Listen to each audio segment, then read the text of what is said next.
Hey, I'm Bobby Goodson, and this is Goodson's All Terrain. Hauling these logs in the hot sun, gotta clear them all out till there ain't none. Work that tiger cat to death till the job's done and we do it all again. Through the sand beds and the muddy waters, pushes old Ken wearing just a little bit harder. Got my 990 pulling to make an honest dollar. It's Goodson's All Terrain. Goodson's All Terrain. Goodson's All Terrain.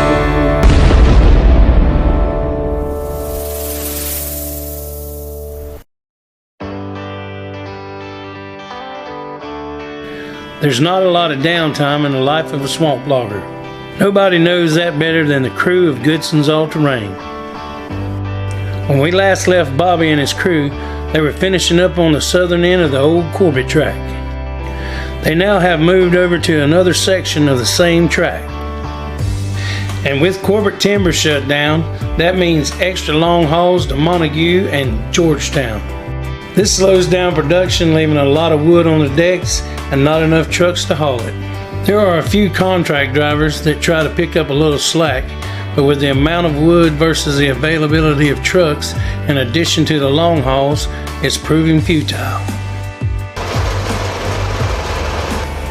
We catch up with Justin and Durley as they finish up greasing the shovel grapple. We're over here on the Corbett track, which is right down the road from the Trumbull track. Smitro finally found the beaver dams and got them knocked out. The water's dropped a lot now. It's a lot easier to work out there. So we're getting the wood out easier. The problem is now trucks, trying to get enough trucks to haul it. All our hauls are long hauls. But Georgetown is continuing to buy, they're not cutting us off, so maybe some of this rain slows some people down. So everything's going pretty good out here if we just get some trucks, get this wood out of here.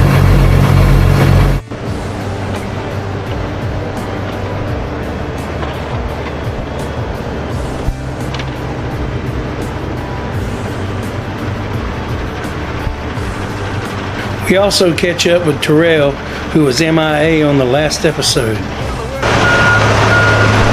What's going on out there? I know I've been missing MIA for a while. I don't think I caught the last video, but I'm out here getting loaded right now.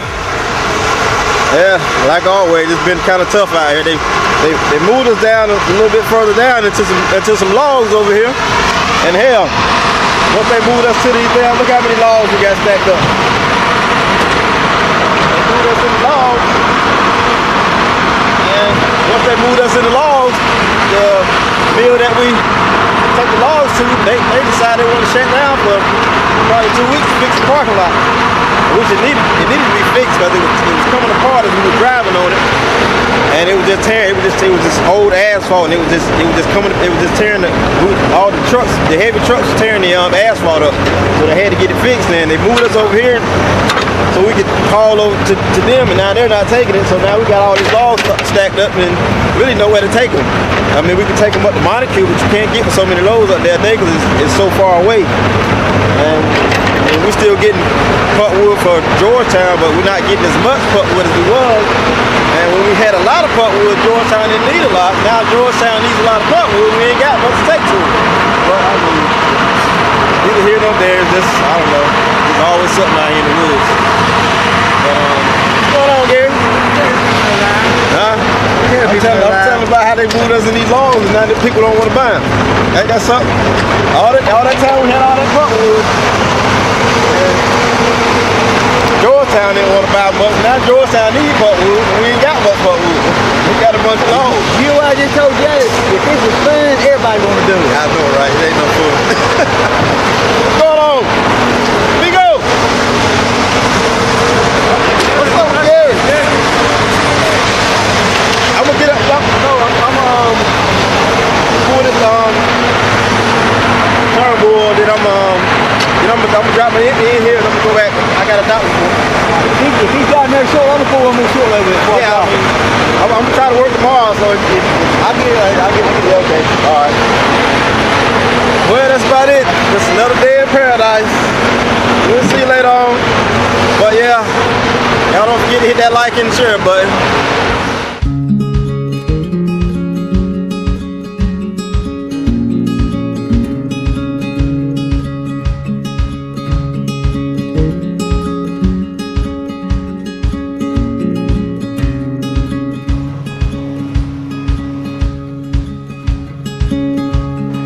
Right here recently, the old Army truck broke down. It was missing second gear, but finally the entire transmission flew south. This forced Bobby and Justin to bring Oscar's old auto car back into service, spotting trailers. Abraham didn't seem to mind the change. Right now I drive the auto car. For the army show is broken, the transmission. So that's good job. Oscar driver for a long time and me driver right now. This got power is working 4x4 and I like it for the air bags, for the sparking trailers, pull out and low. And that's good. Good auto car.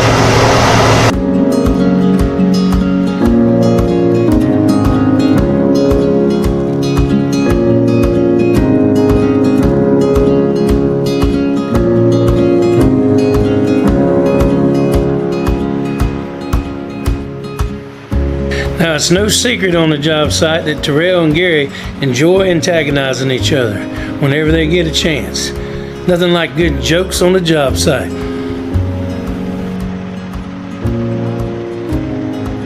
Today, Gary was complaining to Terrell about the tread on his trailer tires, and Terrell was only too happy to conduct an inspection.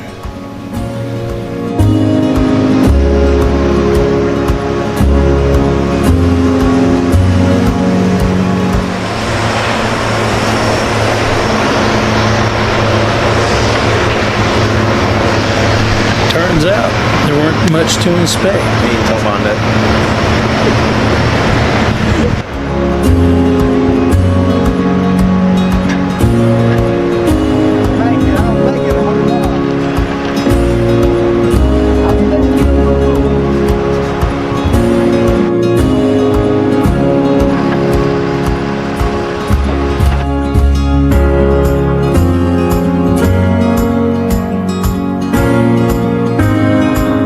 Well, guys, it's here again. It's funny. When I was a little kid, Christmas come about every 2 years. Now that I'm buying for Christmas, it comes 3 times a year.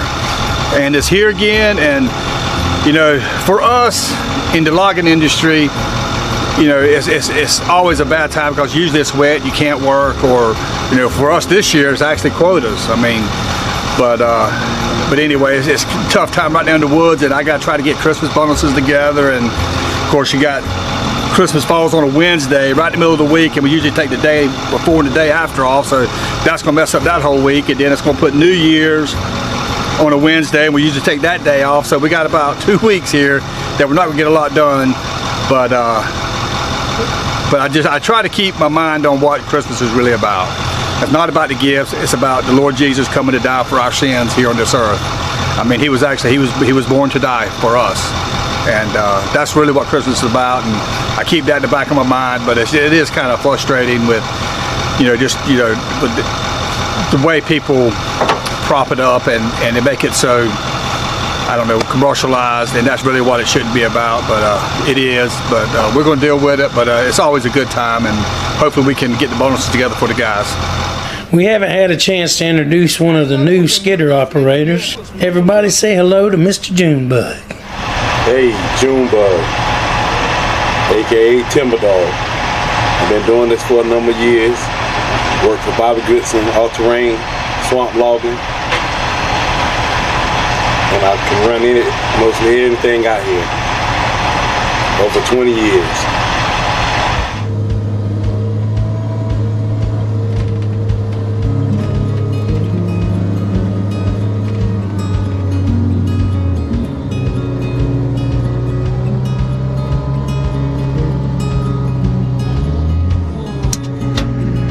As we made our way deep into the swamp, we ended up getting flagged down by Justin, only to find the cameraman sitting all cramped in the skidder.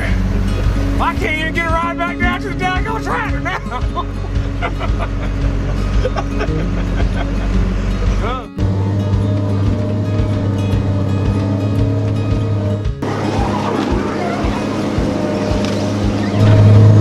Yeah, the water was a little higher than this right here, so Metro had to go in the back and cut the beaver dam down, and it came down a whole lot. It was a little higher than this right here. Like I said, it was like a little up to the stumps, and so it drained down a whole lot better. Yeah. But we still was able to get the wood out.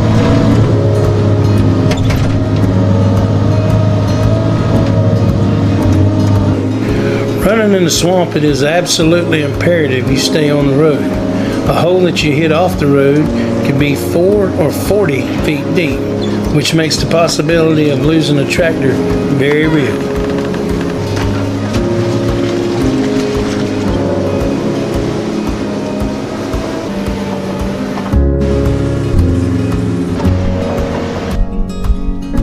Well, everybody knows that this time of the year it's hard to get a whole lot done, and I actually had a company to call me that wanted a right-of-way cut. It's actually for a small town not far from here. They got these new drain fields they setting up now where they're actually spraying the waste and pine plantations and stuff. Well, the guy asked me if we could cut some right-of-way, so I got Smitro to go ahead and get some wood ahead so we could jump over there for a few days and cut these little paths through the woods so they can go out there and do whatever they do over there. Well, you know it. I mean, Newton's Law got us again. He was coming out, told the guy we'd be there at a certain time. Smitro was walking out the woods to get ready to move to the new site there, and had a leak on the tractor. As a matter of fact, the buzzer went off. He gets down and looks, don't see no oil coming out nowhere. Puts some oil in it, starts again, and the old buzzer goes off again. And what happens down in the walking motors of those track machines, because we're in the mud all the time, it'll seal up all the cracks. And the oil will get into the car body, and it could leak, probably 50, 60 gallons before it finds a hole to get out. And that's kind of what happened. I don't know how much oil was in there, but he finally found the leak, and just the O-ring was blowed. So he changed the O-ring, tightened it up, and the bolt breaks off in the motor. So what should have took 15, 20 minutes to fix, ended up taking a day to fix. We had to take Justin had to take the whole motor off, and had to take it easy out and get the broke bolt out. So it put us about a day and a half behind getting to the other site. But we got it, finally got over there, and the guy, he's okay with it, and we're doing the job for over there. So, but that's just the way things works out here. I mean, you try to do something to get a little ahead, because I mean, the wood business is a little bit slow right now, and try to make a little hustle on the side, and then it backfires and ends up, costing us money. But we got it done, so I'm happy. I was working. They was working on the within the thing, the head that was cracked, and was set over there, and we're cranking it to move the head around, and the alarm come on over there, and they usually come out. They have a low lie and dangerous. They call it dangerous because it's real low in oil. And she come out one time, the low lie, and I don't put it too much attention. We do what we do. We move in the head and set it down, and then the dangerous light come on. So I was looking at it, and then they have this thing in the back. They have like a bubble, like this glass bubbles. So you can see the level. I go over there and check it, and they was real low. So there was no oil. I said, I don't know where the oil is gone. So I put the tube back to the oil, and then I move it about probably 50 foot, and the light come on again. And I was like, so I stopped, and I got out, and then when I see the study coming oil over there in the back, what it is, because we're working in the clay over there, the clay packing the little holes where the oil is supposed to come out. So oil not come out at all over here. All the oil backing out and go all the way over there. And that's when I started seeing it come out. They usually come out right in the bottom. So this thing was full of oil, water, everything. When I opened it, they just pulled all the water and oil and stuff out of there. That's how I didn't find the leak that was over here. And then when you work in the water like this, it's very hard to find this kind of leak because all this is in the water. So the only thing you gotta go is by the alarms you have inside in the tractor. And same time the alarms they fall because the sensor go bad. See, the sensor go bad, they don't let you know there's something wrong with it. And it's pretty bad because you can burn on all the hydraulic motors. So. Oh, a North Carolina morning.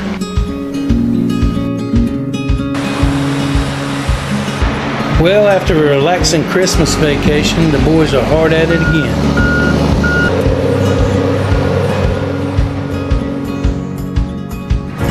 Today we are riding along with Daniel carrying a load to Turnbull. Daniel stops to speak to David Robinson. He works for Corbett and has been Bobby's boss man for over 20 years.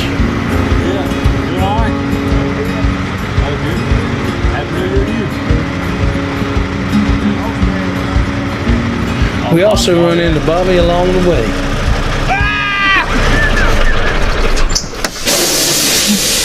Y'all going to Turnbull? Yes, sir. Oh my goodness, you have a good New Year? Yes, sir. How you? At probably 12:05, I was in the bed. We didn't have no fireworks this year, but we had these little. Somebody got Brittany like these Chinese things, are like made out of paper, and you light underneath it, and they'll fill up with hot air and float away. Oh, dang. We sent about 3 or 4 of them off, and one of them caught a downdraft and landed on top of my brother's house like it set his house on fire. So we hurried up and put that out, and I went to bed. But it was good. I went to bed about 11, woke up at 12:11. Did you? Happy New Year. I'm going back to sleep. Yes, sir. Truck coming out. Truck coming out. Almost in no parking zone.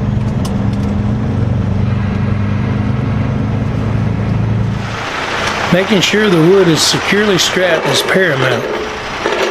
A fine from the North Carolina motor carrier can be very hefty.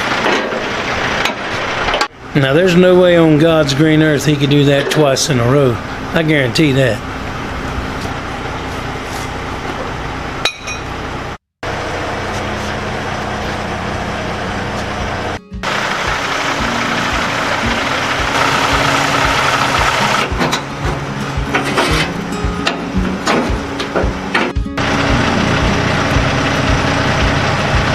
The drive to Turnbull was pretty uneventful. When we finally do arrive, we get the okay to clear the truck while it's offloaded. Then we are off again. Each truck coming in has to weigh in, and each truck must weigh out to determine how much wood was actually delivered, minus the truck's weight. We down here at Turnbull Lumber Company. This is a place where we haul most of our logs to, and these are the ladies here in the office that make this thing happen so we can get our job done and get on back to the woods, bring another load.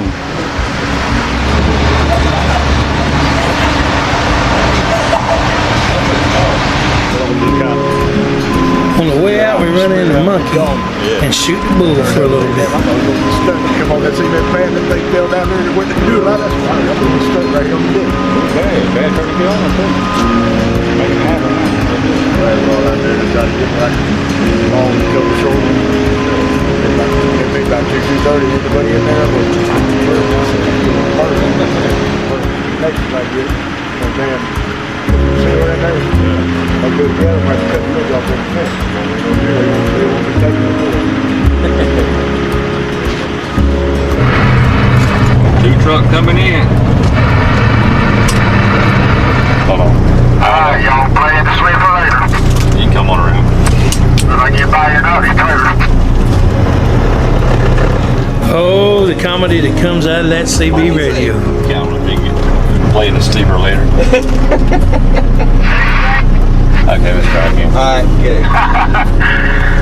Got the cameraman and Mr. Daniel. Ready? Yeah. All right. I hope everybody had a Merry Christmas and a Happy New Year.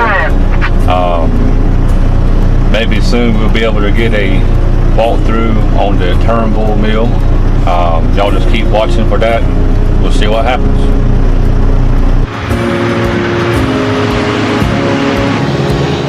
Not long after, Gary pulls up. Apparently he wrung off a bolt in his hook and it's slinging grease all in the rim.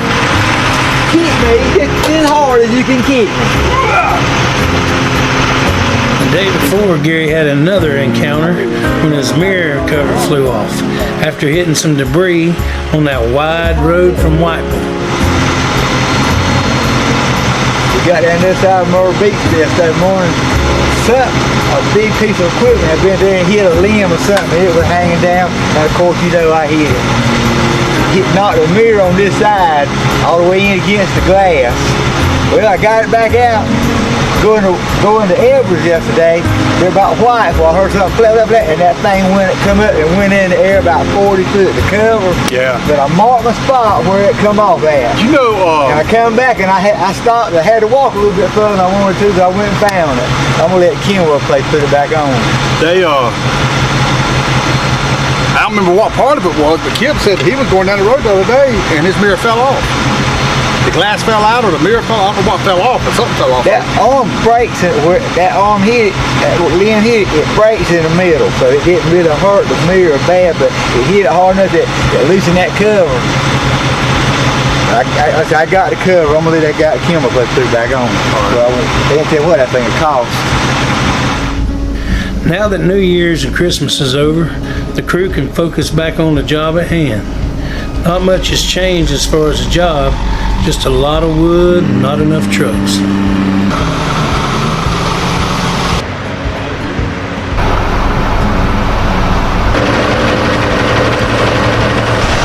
Alright, yeah, we finishing up after Christmas. Trying to get, I guess, bring the new year in and getting this wood out of here. Other than that, everything's going pretty good. Barn is in the shop at this moment, getting a service. About 100,000 miles on it. That's about it. I can tell everything's going good as far as my truck, and everything else is moving fine. Good morning, fans. It's 12:31, New Year's Eve. It's cold out here. Been to Georgetown already, and I'm getting ready now to go to Longberg, which is over here.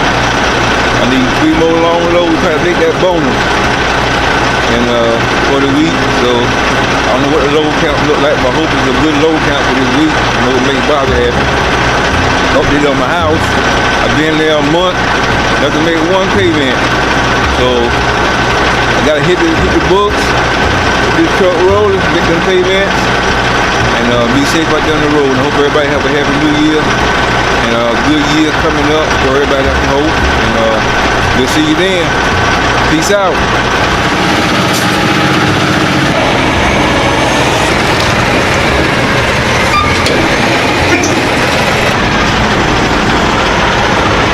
It's actually winding down. I think Smitro, he'll probably finish cutting it in the next 3 or 4 days.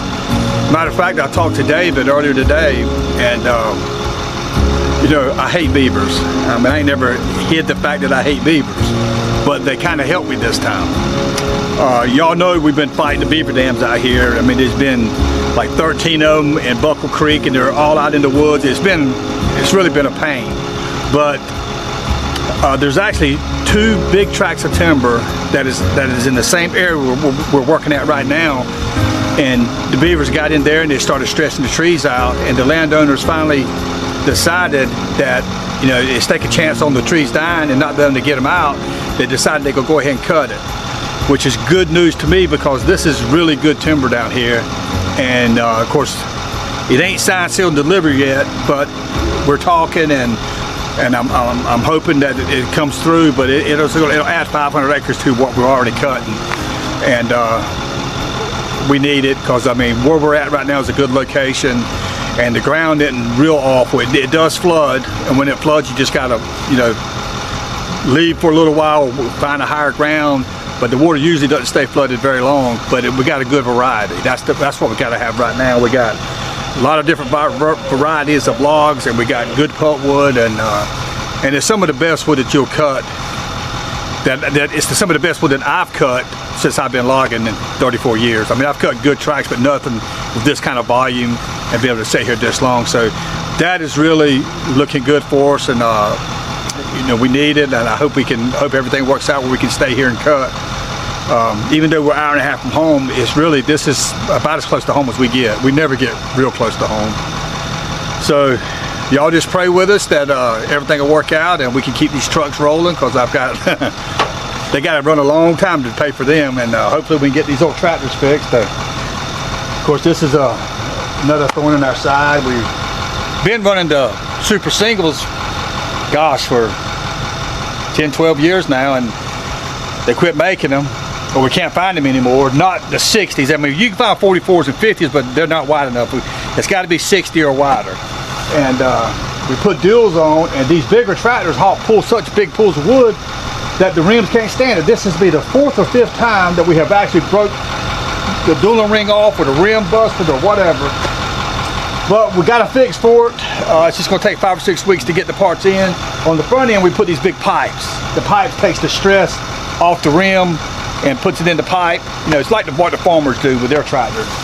But I ain't got it now, so I got to fix it again, and hopefully it'll stay there at least for the next 4 or 5 weeks till we get the pipes in. But that's my project for today. Hopefully I can get it done between day and tomorrow. Darley's on the clown block right now, so we got enough tractors pulling. But it never ends, you know. Daddy always said that every day ain't good, because if there were, you wouldn't know when you had a bad day. No, I got that backwards.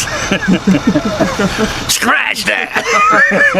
But you know, you got to have a bad day so you know when you can recognize a good day. And I'm not complaining. It gives me something to do, because I mean, if I ain't got something to work on, there ain't nothing to do out here right now, really. But anyway, y'all keep watching, and maybe we'll get that big track. Y'all pray for us.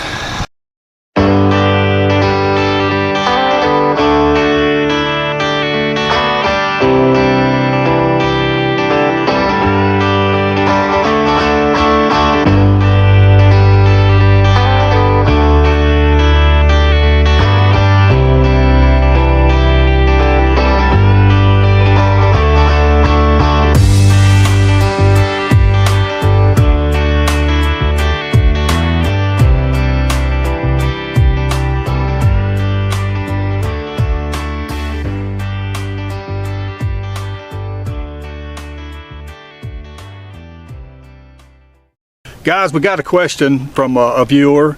Wants to know if we're hiring truck drivers, skidder operators, or mechanics. Yes, we are.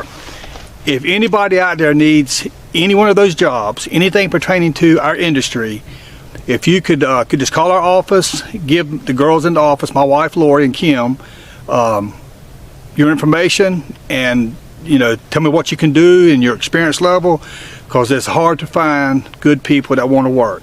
I'm not looking for somebody that wants a paycheck. I want somebody that wants to earn a paycheck. So if you're interested, please call us. We're looking. Okay, I had another question. Somebody asked if we still use chainsaws for bigger trees. We do, but our saw head, Smitro's machine that he's cutting, we got a 26-inch disc on the front of it. It's 26 inch deep. So he can cut about a 55-inch tree with that head.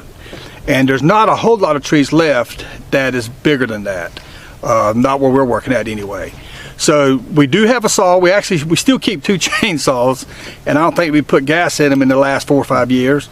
But we still use saws, but mostly what we're using right now, I called it a weed eater. It's a pole saw, and it's a 250 steel pole saw that we use to trim up the trucks, and everything else is done mechanically. But we still have chainsaws. We just haven't had to use them in a long time. We had a question from a viewer, and they asked the question, what do I think of the logging industry in the future? That's $1 million question. I don't have an answer for that because I can't see the future, but I can say this about North Carolina. There's 631 loggers in our state, and we hold up a $32.8 billion industry. It's either 1 or 2 in North Carolina. So if logging does not succeed, there's a lot of money that's going to quit flowing in this country, or in this state. So I hope that the future is good. I can only see it getting better, but I've been saying that for 35 years, that it's going to get better, it's going to get better. And it will one day. I just hope I'm alive to see it. But there's 631 loggers that holds up a $32.8 billion industry in this state. So we got to keep going. That's the only answer I can give you. Well, guys, I hadn't said anything about it till now. 2 weeks before Christmas, my dad passed away. He was 3 weeks short of his 74th birthday. And I know that my dad was saved. It's an interesting story that the preacher where Daddy was going to church at the last 2 years of his life, the preacher's wife, early on in their marriage to the preacher, they've run through some financial difficulties. Actually, they was just engaged, and they were struggling. He lost his job. She got a job working at a parts house. It was actually a Tidewater Equipment Company, and this story came out as we was preparing the funeral preparations for my dad, and the lady had told us a story about a logger who used to come through and leave money on her desk for food because she didn't have any money. She was eating like ramen noodles or some kind of soup every day. And but as we was sitting at my stepmom Connie's house, and we was putting out the pictures of Dad when he was younger, the preacher's wife said, "That's the man that used to leave the money on my desk when we didn't have any," you know. But she never knew his name, and of course time takes a toll on people, and she didn't recognize Dad when he started going to their church. So it was like a full circle type thing, and it was a real blessing for especially me and my brother Mike to hear it, and Ashley to hear about that, because you know, when Dad was younger, he was a little rough around the edges. He was hard-nosed, but God has a way of tendering your heart when you get older, and that's what happened to Dad. And talking with the preacher and his Sunday school teacher, that Dad was ready to meet the Lord, and that's what gives me comfort now, knowing that one day I'll get to see him again, because he was my hero. You know, he taught me what I know, and I want to see him again, and I want to see him in a whatever kind of body God's going to give us. I know it's not going to be any pain, because my dad went through a lot of pain the last 10 years of his life with arthritis and strokes, and he just has terrible falls, but I'll get to see him again, and it's going to be happier times. Y'all pray for us.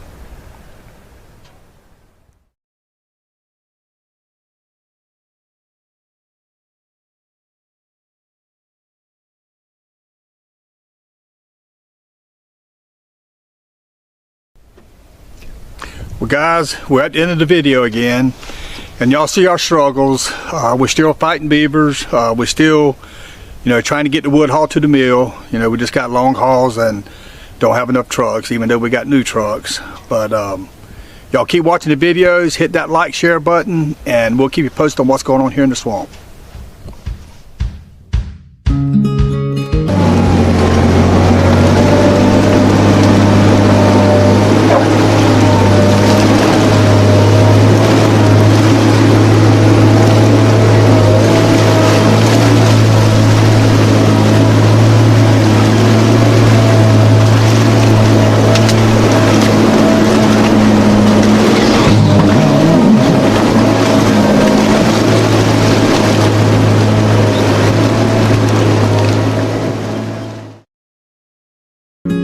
Don't forget, folks, hit the like and subscribe button for Goodson's All Terrain.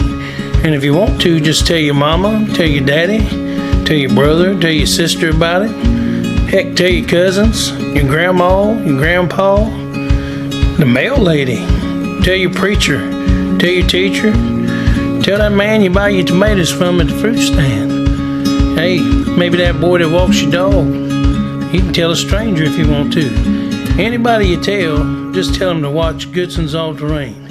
It's good for you. It's just like eating honey every day.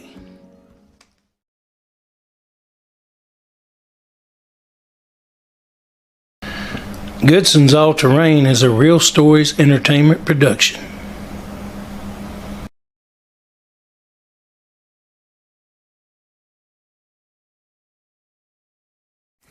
On this episode of Swamp Loggers, Bobby Goodson is back in the swamp, cutting trees in places so treacherous other loggers refuse to go. It's wet, very wet, and there's no wood.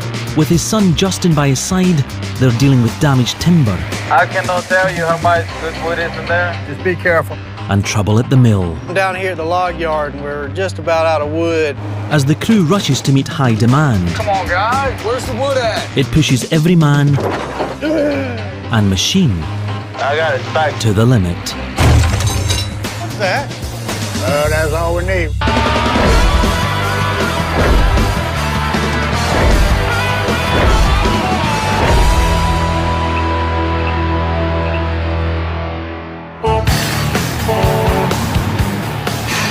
It's moving day again in the swamps, and Goodson's all-terrain logging is setting up on a familiar site. A few months ago, fourth-generation logger Bobby Goodson and his veteran crew were chased off this tract by record flooding. Is that water right there rising? Now they're back, and wood is in high demand. But to get to it, they're up against the ever-present challenges thrown at them by the unforgiving swamps of the Cape Fear River region of North Carolina. The name of the company is All Terrain, and it's all terrain all the time. We depend on Bobby to get the wood out. Talked to Dave, and he said on this pine right here, it's cut out all the good chippesaw, 12, 14, and 16. Yeah, we're back on the beaver track, hoping it to go a little smoother this time. We got a lot of small trees. They'll be going to the pulp mill, and we got some nice hardwood way back in there, but it's gonna take Smitro a couple days to work his way back to it. Hey, Darling. How's that shovel road look? It's holding up pretty good right here. This sun is Holding all that slick down a little bit. We cut this block a while ago. Now we get to come back and finish it. We got a little bit added on, so it made it worth it.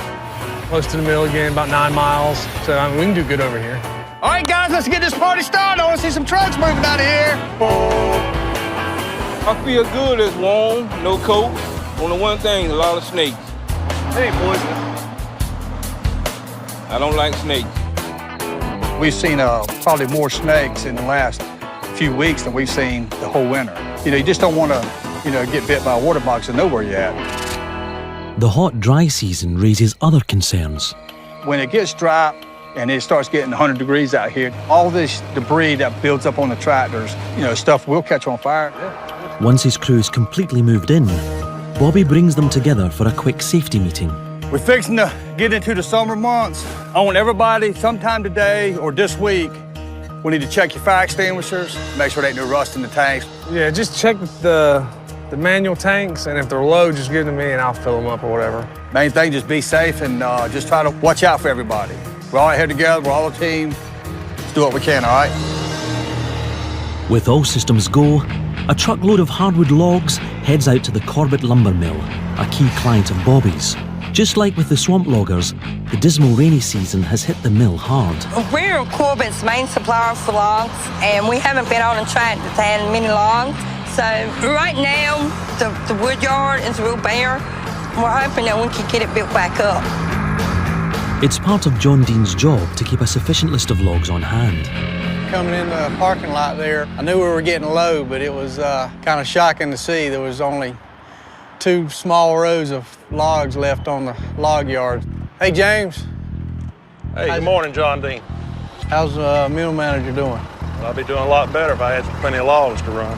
We need about 6 or 7 loads a day, and yesterday we had 3. Normally this time of year I've got 20 rows out there, and I got a row and a piece. So whatever you can do, please do.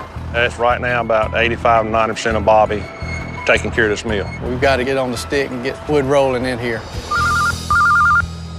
Hey, Bobby. Hey, John. I'm down here at the log yard, and we're just about out of wood. Out of logs. Bobby has a unique relationship with Corbett. As a major landowner, Corbett works as Bobby's agent, supplying him with tracks to log. And they make a percentage of every load he delivers. The majority of his loads are pulp, trees smaller than 25 centimeters in diameter, which are used for paper products. But Corbett's mill requires bigger hardwood logs that are peeled for veneer. You have to use a specific type log, and it's really it's a low-value gum tree, and we have to supply them with those at a specific size. On the small end, it's no smaller than 10 inches, but on the big end, it can be no bigger than 36 inches to 40 inches. So not only does Bobby need to keep his own crew working, but the employees at Corbett's mill are depending on him as well. Pulp mills are wide open, so we need to get them as much wood as we can. But also, I gotta keep Corbett happy, because they're the ones that keeps me working when other loggers are down. We need to get in on those logs and get them rolling in here. All right, we should have some going to you in a few minutes. All right, thanks a lot, Bobby. Later. Everything's set up, and we have some pretty decent wood, and David said that there's some good logs coming from the back where Smitro's cutting at, so hopefully we can keep the mill running at Corbett and get our loads in, too. Durley, I need more wood. Where you at, buddy? But in order to help the crews pull out the larger loads, Bobby needs to deal with a critical situation. The massive bogie skidder, second in pulling capacity only to the clam bunk, needs immediate attention. Right in the middle of moving, we were looking at Antonio's tractor and we saw a leak, and it ended up being the rear end seal, and possibly a bearing might have gone out in the rear end and the four-wheel drive wasn't right. So we went in and took it apart, and it's gonna be a kind of a big deal to fix. I'm gonna need Doug over here. He's gonna be working on it. Did Doug say when we got this thing out that he could screw this nut right here off with his hands? Yeah, it just came right off. What it's done, that nut's backed off and it messed them seals up. I hope it ain't messed the internal rear ends up. But we ain't gonna be able to fix it out here. It's too dusty. The way the dust is flying and the trucks are going by us. Let's we'll get Monkey to get the low boy. We'll drag it down to the loaders and let them load it up down there. It's critical that we get this thing loaded up today with the mills being out of wood, needing wood, Corbett needing logs desperately. Of course, we need to haul wood. We got to get it up and running so we can get our production up. Weighing in at roughly 9,000 kilograms, transporting the rear wheel assembly is no easy job. Justin uses the baby skidder to pull the rear wheel assembly between the two loaders on the deck. Hang on, Justin. I'll unhook you. Now the loader operators take over. You're set, Jose. Move it. That's good. Bobby needs both loaders' combined power to hoist the 9,000 kilogram assembly. You sure this is gonna work? I don't know. We're soon gonna find out. Easy, Dave. Woo. That's right, bring it on around. Come on back, Monkey.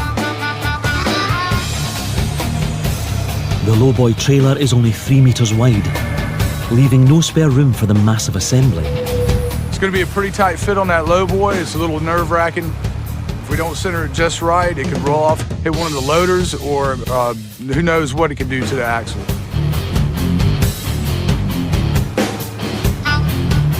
Easy. Get it down. Good job. These guys have worked together for a long time, and I can count on these guys to get the job done right. I'll hook this to here, you hook that side to that side. Yeah. Alrighty. The axle assembly makes the 100-kilometer trip to Bobby's garage without incident. All right, nudge it off. Where it goes, nobody will know. With no loaders to help, this time the crew relies on gravity to finish the job. You ain't got to go but about 6 inches and it's gone. There it goes.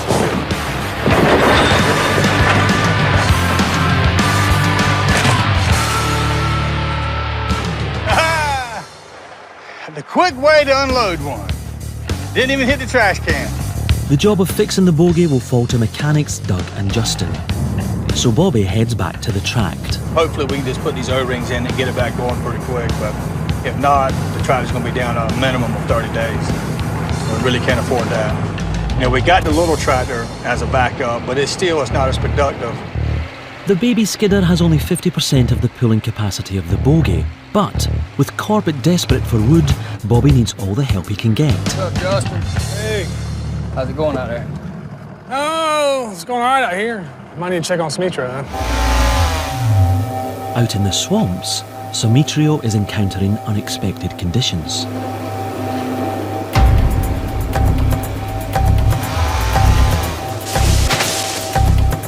We find some surprises. 50% is damage to the beavers. When Bobby first tried to log this tract, he discovered that hundreds of abandoned beaver dams dotted the area, backing up water in parts of the swamp to abnormally high levels. As plants breathe through their roots, prolonged exposure to that much standing water can slowly suffocate them. What happened, even though they're swamp trees, when the beavers stop the creek and it floods and the water can't get out, the trees don't get any air. Then over time, it'll start stretching the trees out, and what it'll start doing is dying from the top. And eventually the whole tree will die and fall over. The main concern now is that the splintering dead wood will fall apart in the shovel road that Summitrio constructs to keep his tractor treads from sinking into the mire. I cannot tell you how much good wood is in there. The only thing we can do is try and see what happens. All right, well, listen, just be careful. It's really a bad deal for Corbett because if we can't get nice big logs, it's not going to help Corbett out one bit. But we won't know until we get back there and try. Coming up next, Corbett's desperation for wood grows If it looks halfway like a log, put it on the truck. and puts the stumper in danger I got it back. trying to get to it. I know when I started going in, it was very risky.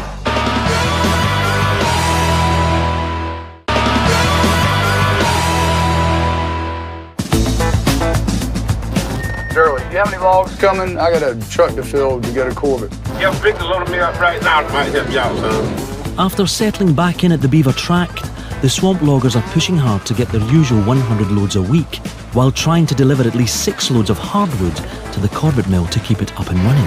I think Smitro might be getting us some big logs. That might help us out too. They're also trying to capitalise on the high demand for pulpwood. All right, Gary, that's it. Coming out. But this morning finds the crew several men down, with loader operator Dave Mueller assuming the foreman's duties. I'm the only one here. Bobby's out running errands this morning. Doug and Justin's working at the shop. My first priority is to get wood stacked up on the deck. And as long as the mills are wide open and these trucks keep moving, I think we're gonna have a good day. Early in the morning, Corbett timber buyer Leslie Davis arrives with an urgent plea for more logs. What's going on, man? How's it coming out? Oh, man, it's coming out good. We need the logs bad. Really wanting to push these gum logs out to the mill. We're running on Goodson power this time. Don't even think if it looks halfway like a log that we would take. Cut it off, put it on the truck to us. Without your logs, that mill's gonna run out. Everybody's pushing it, so. Just depending on y'all. All right, man, I'll see you. Pretty desperate, got a lot of good orders for the mills, so all the wood that he can move and get to us really will help. With only 2 trucks out to the mill so far, Dave, you got a copy? Go ahead, darling. Dave gets the one call he was dreading today. My fan belt broke and I need some help and I need some tools. 10-4. 10-4. I'll be out here in a minute. The fan belt drives the fan that keeps the clam bunk engine cool, and the 22,000 kilogram tractor can't run without it. This is the last thing I needed today. Durley's clam bunk is stuck out in the swamp with no mechanics on site, so I'm gonna have to take care of this myself. It's a 20-minute skidder ride out to Durley's location for an experienced driver. For Dave, it could take a little longer. If there's one thing I hate more than mechanicking, it's driving one of these tractors down the shovel road. Hey, Jose, where's David at? He's helping Durley. The fan belt goes off. It's gonna be a little bit slow this morning. Dave's SOS call to the clam bunk leaves Jose loading trucks by himself. Trucks quickly begin stacking up. Lord, I don't know when we're gonna get up out of here. I ain't gonna give it 3 more loads if we don't get to moving. Being this close to the mill, it look like we could be steady rolling back and forth, but I don't know what's going on. They ain't doing a whole lot right now. Give us up the field. Out in the swamp, Dave has managed to help Durley get the fan belt changed on the stranded clam bunk. What's burning? Damn belt. Unfortunately, that wasn't the end of our problems. Damn alternator. That's the alternator doing that? This alternator ain't turning. The alternator, which charges the tractor's battery and powers its electrical system, is burned out. It needs to be replaced. Bobby keeps spare alternators on site in his service van, but for Dave, that means another skidder trip back to the deck at least 1 kilometre away. Bring us another alternator up there? Gotta be something similar to that one, David.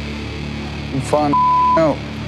But ain't one thing is a nut all the time. Ain't never anything easy. Lord, I don't know when we're gonna get up out of here. Back at the deck, it takes Jose, working by himself for almost an hour, to load one truck. Finally, Bo's truck is next to be loaded.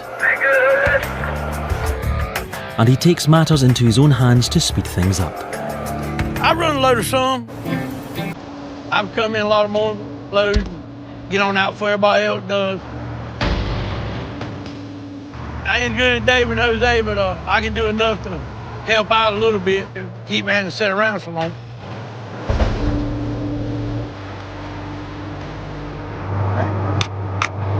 I'm gonna let it sit just like this for right now, David. And bad day for Justin and Doug not to be here. Yeah. Don't put a crooked wood on the bottom. Oh my God, man, there was nothing wrong with that we get on top.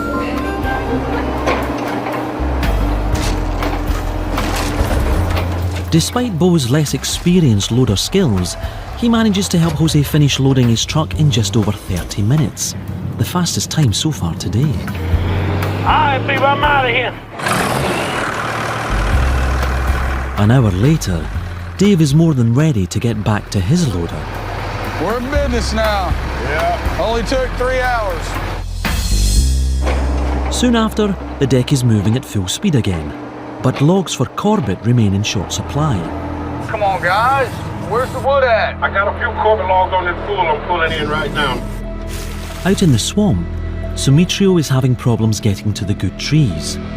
The damaged wood from the beaver floods is not giving enough support for his 35,000 kilogram feller when he's using it to cross the wetter parts of the tract. I see a stretch about probably 100 feet. It's real wet. And so I'm trying to put all the trees in the bottom and see if I can make it through to the other side.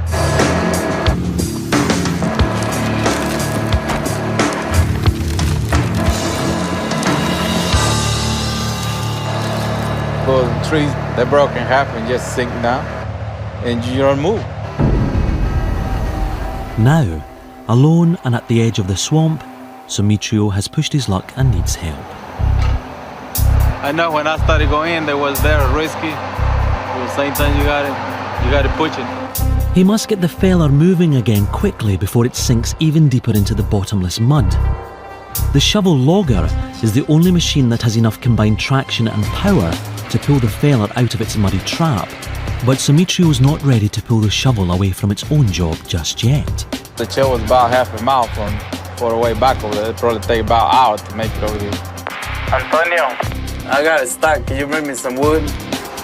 Instead, he sends out an SOS to a nearby skidder to bring him a load of undamaged wood. Put the wood down there, Antonio. Put it close to me. I can reach it.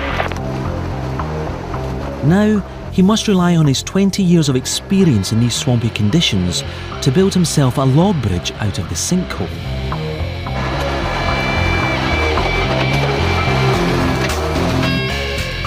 Once enough logs are in place, Sumitrio uses his boom as leverage to try to lift his treads onto the edge of the fresh logs.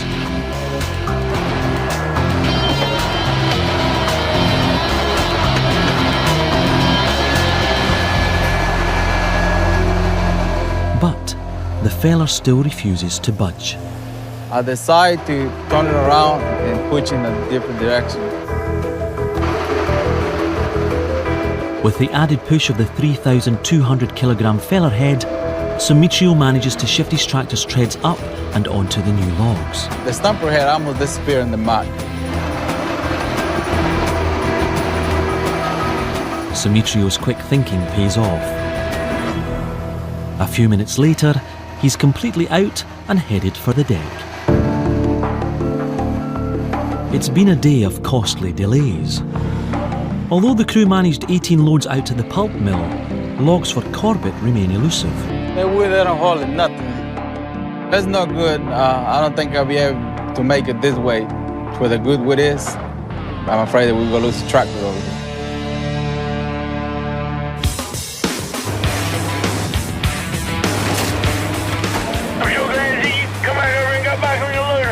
While you were gone down yonder, I got over and helped us out a little bit. But you can rest. You ain't got nothing to worry about. I won't take you, John.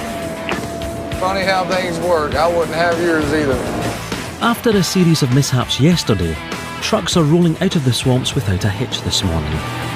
The bogie skidder is still out of use, so the crew is trying to step things up to reach their goal of 100 truckloads for the week.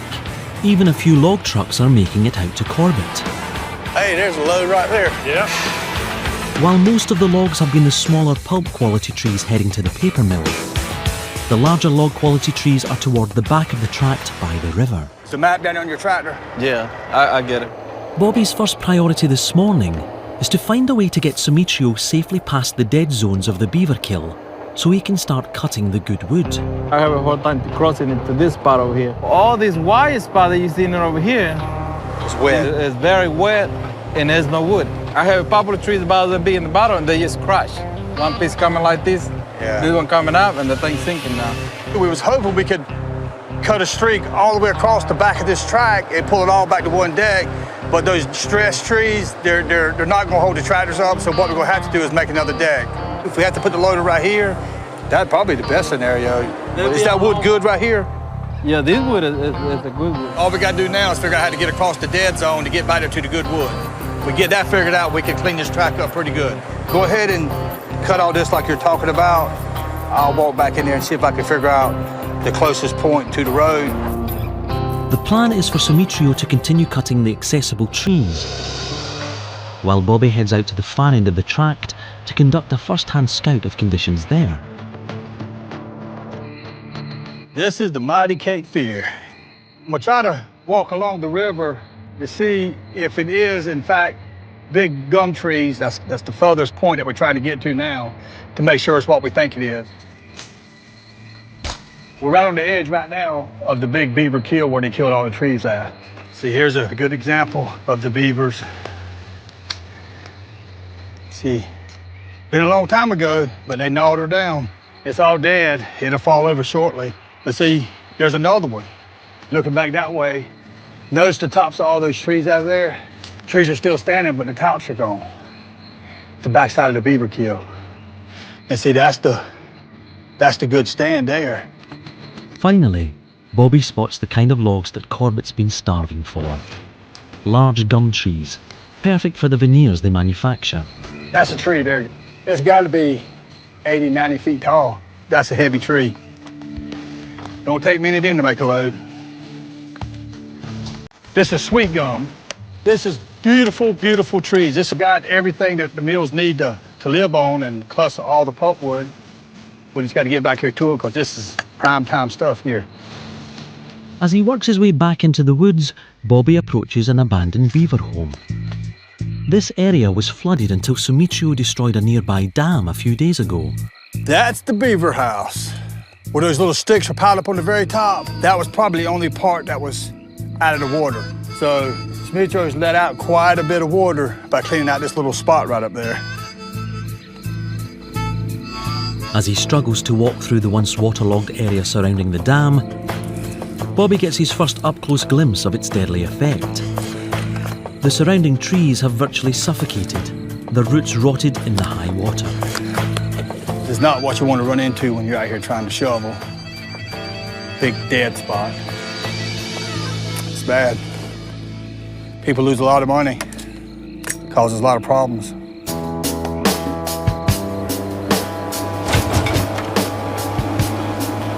After a long hike back, what's going on, Bob? Bobby meets up with Dave to confirm that the deck needs to be moved as soon as possible. Done a lot of walking back over there, and that's where the big gum trees come from, that far back corner. If we can get back there, look, there was some gum trees down there that big around. About 90 feet tall. Yeah, it wouldn't have took 2 or 3 of them, and it'd have been an easier load with some logs left over. The next few days, we're going to be really busy. We've got to get the deck moved closer to the big timber, and we got to get the buggy up and running so we can pull that good wood to the loader. How'd y'all end up doing? 23. 23. Keep it going like you're doing, and I'll see you in the morning. All right, bro. We'll see you, Dave. Well, we had a fantastic day today. I'm just a little concerned that we ain't got any wood stacked up for tomorrow. We've got some beautiful timber back there in the back, but we just got to get to it, you know, for Corbett's sake and for our sake, too.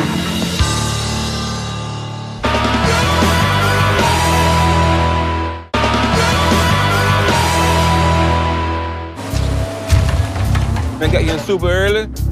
No wood. What a way to start the day off. We need to get loaded and get out of here. After a good day yesterday, today the Goodson deck starts out bare as the crew scrambles to feed hungry mills from a tract of land short on great wood. Jose, we still loading pulpwood? Yeah, that's all we get today. While smaller pulpwood has been plentiful, bigger log trees have been killed off by a beaver infestation, causing a boom for pulp mills, but near disaster for the Corbett mill. The last 2 days, we've done pretty well. We've been kicking some loads out. Unfortunately, that's come to backfire on us to start this morning. There's nothing on the deck to load on the trucks. Jose, probably need to put pulpwood on these because they can get them off today. All this is going to the same pulpwood mill. Like I said, until we get to the back and start getting into the big stuff, the log mills are hating it because they're all needing wood, and until it starts showing up at the deck, I can't throw it on the truck. Luckily, Bo arrives with the fixed rear wheel assembly of the bogie skidder, which has been down for 3 days. Boy, it's kind of slow there with that bogie down, man. I tell you, we can get some wood to the deck now. The bogie can pull 22,500 kilograms and is a welcome sight for the crew. All right. That nut right in the center of that yoke, the oil was leaking out around that yoke right there. That's how we figured out something was wrong. We found that the pinion seal was torn, and this seal, this $3 O-ring, being cut in these two places, allow oil, the hydraulic oil, to fill up the rear end, and it's supposed to have 90 weight in it. Hydraulic oil is a lighter weight oil than 90 weight. So if it leaks into the back end, the lighter weight could cause parts to grind against each other, which could eventually lead to a very costly breakdown. We got it fixed now, so hopefully everything will work right. If not, we'll be doing this again. Let's push. Not wanting to slow production down any further by enlisting the help of the loaders, Bobby decides to use sheer logger brawn pitted against 3,000 kilograms of rolling tractor to unload the wheels. Push, push, push. Back, let it roll back. We're gonna kill ourselves. Hit, push. They can only hope it doesn't roll the wrong way. Push. No, it's kind of... I think me and you push harder than anybody else. Less mouth, more pushy. Ready, go. Ready, go. Ready, go. One more time. Here we go, here we go. Watch out. That's my dune buggy. Yay. I'm all out of breath. We'll go get that in the service truck. The massive bogie skidder can't get into action fast enough for the truckers, who've had extended wait times without it. We're missing a load a day. Well, you get one on the deck and there's 3 or 4 back here waiting to load, so it's messed us up. That's costing us a load a day. You don't realize how much you miss out of the loads at the end of the week. You get your paycheck and you start bringing up them 5 loads you don't miss. That one load a day can end up costing each trucker nearly $200 by the end of the week. We got to go, man. Yep. As the truckers anxiously look on, the guys work fast to reconnect the bogie's two halves. That the right way? Just straight in. There, we had to use that skidder to maneuver the bogie back under the tractor. It looks pretty straight. That's it.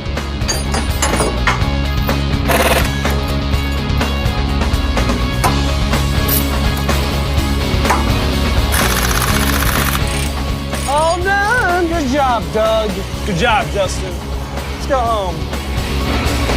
By mid-morning, the skidder can get into the swamp and drag some much-needed wood.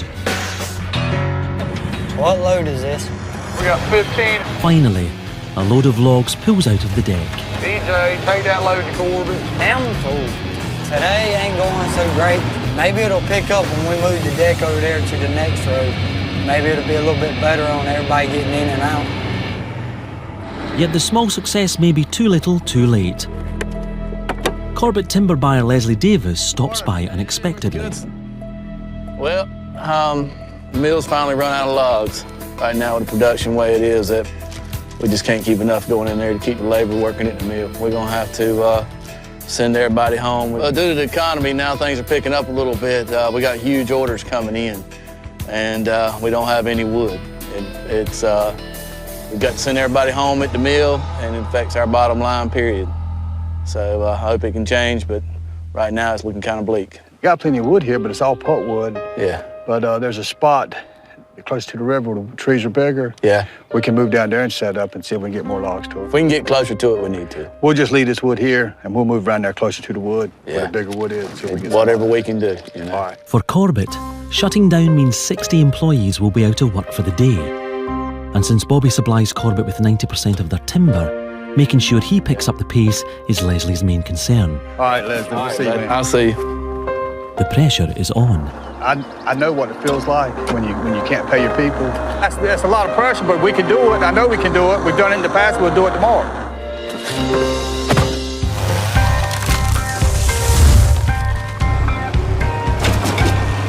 Maybe we can look at some of these, the coal pile you got. With Corbett Mill shut down for the day due to dismal wood, plant manager James stops by to see if he can increase Bobby's output of logs. This one here, I would have never butted it off, because I've got about probably 30 inches of log there that's good. James seen one of our old deck sites and seen some of the waste wood, and he thinks he could help us save time and plus help the mill get more, board foot to the mill. The loaders have been cutting off too much from the tree bottoms and relegating some logs to the pulpwood heap. So James does a ride-along to show Dave what he'll accept. See, extra is bad right there on the end, but that much in a good wood. So one like that I would never put. You watch this end here and then once it comes off, you'll see how much different it was. Yeah. Better, that's good wood there. Smooth wood. It's a lot being thrown away that we could actually use. And it's just a matter of learning what we want, what we cannot use. Good solid wood. Never want to waste any wood. We really need it right now, so we really need everything we can get. Okay? I appreciate it. All righty. Thank you, sir. Thanks, sir. All right. Okay. How far is it, that? How far is it over there? Just take that road up here to the right. To further help Corbett, Bobby is moving the deck 800 metres towards the river, closer to healthier, log-quality trees. The biggest thing we're trying to do, there's about a 20-acre spot of good logs on the far back corner right next to the creek. And if we can get over there, that will help Corbett and Turnbull immensely. Despite the long-term solution, every time Bobby has to move a deck, the trucks aren't hauling. And at $600 a truckload, the company is losing money. Yeah, I'm glad it is. Been a little bit slow. That would make Corbett happy to get that wood, man. Made me happy too, because I get another load for the day. We expect that when you move the deck, it's gonna slow down, so you just can't worry about it. The newly cleared deck has been bulldozed and flattened to prepare for the loaders to claim their space. About ready to move out of here and move over just a little bit further. I'm gonna drive with you out. One by one, Bobby's entire company makes it over to the new deck site. And anytime you move, you disrupt the flow of everything. It's just try to get everything situated. Hopefully, start getting them logs out and try to keep Corbett going. The crew finally begins to cut and pull healthier wood. Now, Bobby needs all systems go to help Corbett catch up. The clam bunk heads to the deck with the first load of logs.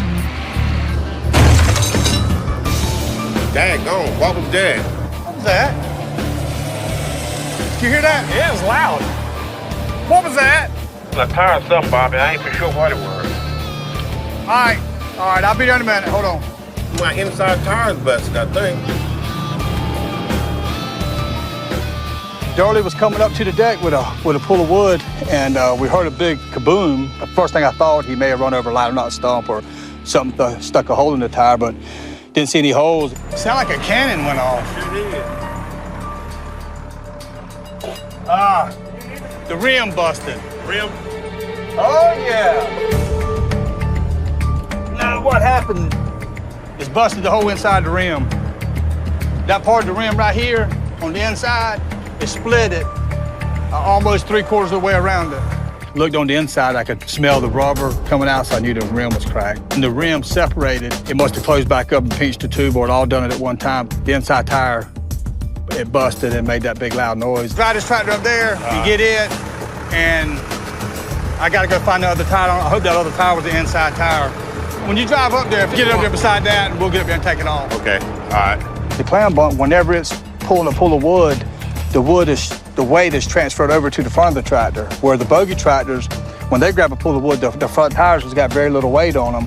But this tractor here, it transfers a lot of weight over to the front, and you can see it by the way it breaks these rims. Hadn't to crack before, but never all the way around like that. Trying to make it to the old deck for repairs, the clam bunk continues to have a bad day. It's broke. If you back up, it should Broke everything. Its tires are coming off. Brake right there, I don't know how that broke. That rim has got to have a weak spot in it somewhere. The reason that happened like that. Maybe if we get the tire off of it. Then you're going to be able to move it now. Now the clam bunk is completely blocking the only road in and out of the deck. And on a day like today, that's the last thing they need.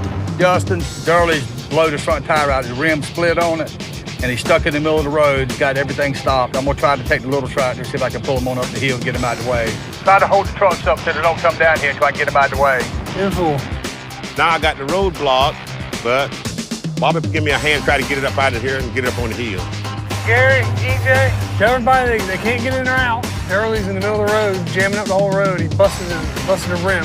Well, that's all we need. Just another typical day, right? Ain't good for nobody. Everybody hold on till we get him out of the way. Bobby drives the baby skidder over in order to pull the 25,000 kilogram clam bunk out of the way. It always seems like it happens like this. We're on a long pull, we're in big, heavy wood, and we really need Durley Strider, the clam bunk out there pulling. All right, let me set you down, and I'll get the tires out of the way. Back up a little bit more. Rather than fight the wayward tyres, which can weigh 400 kilograms each, Bobby decides to separate them from the tractor. I shall return. Justin, right here, and bring a tire. We can get this tire fixed. Coming out. After an hour of blocking the road and costing 2 loads and another $1,200, Bobby finally pulls the clam bunk to the side, allowing trucks vital access to and from the deck. Bobby's got another tire to go on there, and I think everything will be all right. I really need to be out there hauling right now, but it won't take long once the tire man get here. I called Bill, and he's on his way out here. And if Bill could get here and get it back running before we get here in the morning, we'll be in good shape, won't lose anything. How many loads we got to get before get 100? Well, to start today, we had 78, so 22, and we got a few out already, so we need 18. It looks like we're going to get 100 loads this week, which is good for us, but it's kind of bittersweet because Corbett needs a lot of logs, and we've sent them all we had, but it just hadn't been very many. Good deal. Let's do it. Get it done. All right, guys. Be safe. But before Bobby and Justin can head home, they have one more important matter to attend to. They need to get the clam bunk up and running. Bobby's tyre mechanic Bill makes it out to the deck before the end of the day. We've managed to have an inside rim here on the job, so all Bill's got to do is just put the new one on it, mount the tire, and bolt it back together, and Durley will be good for tomorrow morning. Despite the already long day, they still have a few more hours of repairs ahead of them. I know we're going to have days like this, but we'll just try to get everything fixed and get back rolling in the morning and see if we can do a little better.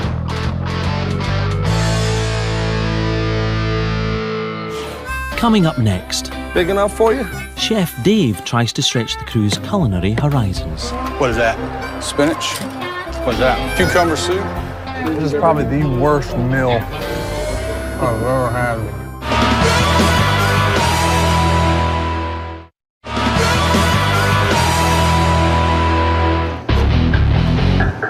That's number 89. We need 11.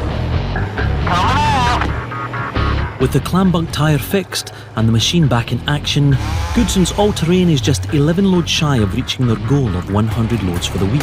Well, maybe we can get a load here before too long. Get some down to Corbett. Everyone is racing to the finish line, knowing that if they reach 100 loads, Bobby will give them a gourmet meal cooked by Chef Dave as their prize. But they've done pretty good this morning. We've got 5 loads out by 10 o'clock. We're doing better than what we did yesterday morning. Things have picked up a little bit. Now with the deck site closer to better wood, the crew is cutting and gathering as many log quality trees as they can to help keep Corbett out of a shutdown. They're on a roll today, the wood's close. They've got several loads out this morning and we're still getting logs to Corbett. Probably not as fast as they would like it, but we're doing the best we can right now. You know, the pressure's on us to move the wood. I know we can do it. The guys know what we got to do, but I hope the equipment to hold together to get it done. You gotta keep up the pace, my friend. I got 3 yesterday. 4. You got 3 yesterday. 4. Whatever. 92. I'm out of here. The new deck location has also helped cut down on wait time, allowing the trucks a rapid 1-hour turnaround. What load is this? Hamilton. Yeah, we still got to get another 5 loads to get 100, so we'll see.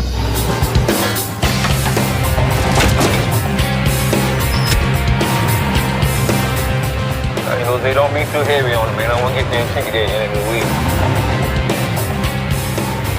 Hey guys, we just broke 100. I'm gonna head out and get us some stuff for lunch.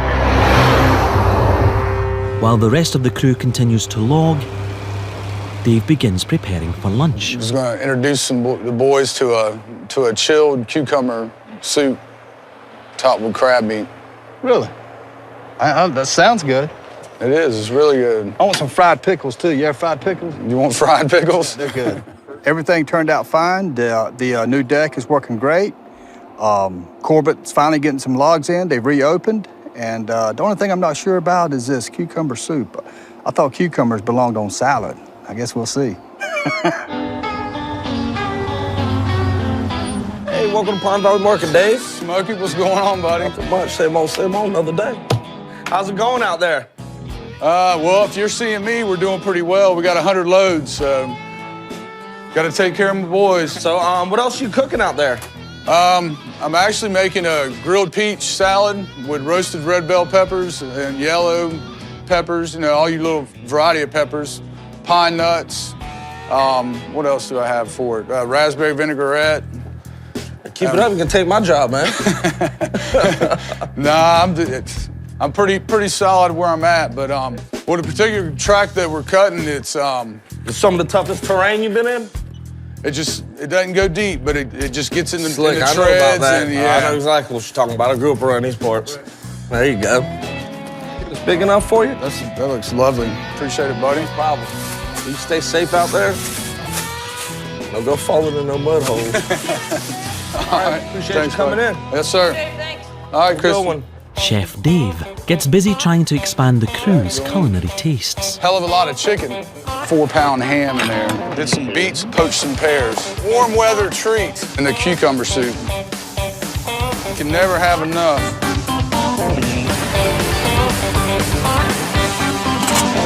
Let's have a word of prayer, and we'll get something to eat. Dear Lord, thank you for this day. Thank you, dear God, for all that you do for us. I pray, dear Lord, that you watch over us, keep us safe, and bless the food. For your son's precious name we pray. Amen. Amen. Now, I want everybody to at least try this. It's cucumber soup. Try it. Get a spoon, try it, and then if you want one, I'll make you a bowl of it. Throw you some crab meat on it. That's got 15 types of beans in it. I didn't bring any tongs to get that stuff out with. Everybody's scared of the pears, it looks like. I'm fixing to get to them. What is that? Spinach. That is? Mm-hmm. What is that? Lettuce. Rabbit food. This is probably the worst meal I've ever had. Awful. It's not even edible. How's everybody liking everything? I told Bobby I was going to try and cook something a little leaner so we can all fit in our bikinis this summer. It's just getting summertime. Speedo. Yeah, Speedos, whatever you like. No seconds.